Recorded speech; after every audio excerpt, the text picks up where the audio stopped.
Good morning, it's your boy Deric coming to you live from my office for another Mindset Friday. And today's Mindset Friday we're going to be talking about is going to be letting go of past dreams. So to continue our Mindset Fridays for the month of May, we're talking about dreams and how to get the dreams, achieve dreams and stuff like that. And the last part of this is going to be letting go of past dreams to move forward. If you think of it as your dream as being a sailboat, right? So you get on the dock, your dream's a boat. It's a dream that you want to come true, but you're still holding on to, a past relationship, past marriage, past bad business, past medical report. If you have one foot on the dock and one foot on the boat, how far do you think you can actually go? You have to let go of that to actually move forward. And another analogy to think of this is when you go food shopping, you go into a store, you go through that first set of double doors to go in. And once you get into that area, you have all the carriages, they're all set up, you grab one, and you go through the next set of doors. You can't get to that next set of doors until the doors behind you actually closes.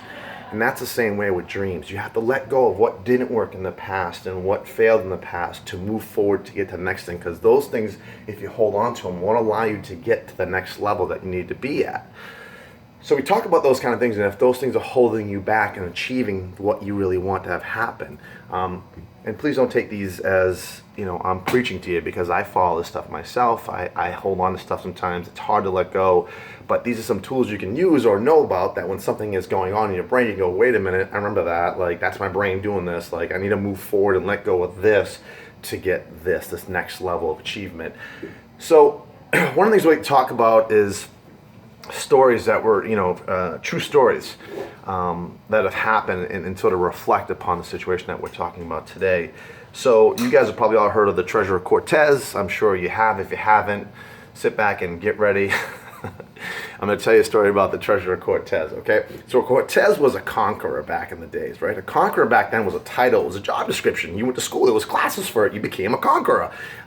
People loved conquerors and they worshiped them, they followed them, and you basically a mini god. And Cortez was pretty famous for taking Cortez's treasure, as we all know, off the Yucatan Peninsula. Is that right, Laurie? Yucatan Peninsula? I think that's right. He's in the Yucatan Peninsula.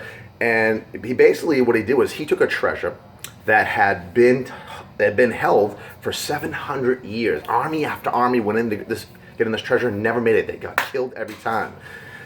So Cortez went to the kings and queens and he got funds to make this thing happen. He got 500 soldiers, he got 100 sailors, he got 15 ships, he got 16 war horses, and he had to find an army with the level of commitment that was so high because he needed that to go forward and get in there. So how he got their commitment level up was he started telling about the treasure, what they would enjoy about it, how they touch it, what they could spend it on, how their families would benefit, what their grandchildren would have from it. Got them to a level of commitment that was so high they were ready to march in there and take it. He got them on the boat, they started going. They got about halfway there, he started getting the people coming up to him saying, I don't know, Mr. Cortez, this doesn't look so fun. I don't know if we're going to make this. This weather isn't that good. Maybe we should turn around. People started doubting him and naysaying him along the way. But he was the man of commitment, so he pushed forward. He eventually made it to the island where they had the treasure, and he pulled the boats up, and they got off, and he didn't just charge in like most of the armies did. He sat down for the next few days and planned out exactly what they're going to do. And the day of the big fight that came, he gathered everyone around, and everyone thought they're going to have that speech, hey, you go here, you go here. If the arrows start flying, let's meet back at this coconut stump and get the hell out of here. But he did something in that speech that changed their attitude and made them from a 0 to a 10 like that. And he basically said to the whole army, he said, listen, we're going to go in there. Here's what we're going to do. But before we do that, go burn our boats. And the people said, burn your boats? Yeah. He said, if we're going to leave this place, we're going to leave on their boats. So in that one thing, they went and burned the boats, and their level of commitment went from here to here. Because think of it yourself.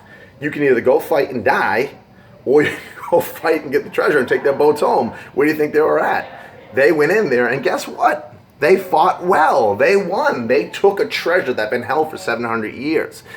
And I guess the analogy that goes back to this is, what boats do you have that you haven't burnt yet? What's holding you back from getting that next stream? Think about that when something goes wrong or what's going on. Is that just a boat that's burning that's stopping you? Anyways, as always, I hope you guys have a great Memorial Day weekend. Leave any questions, comments here, and as always, keep watching.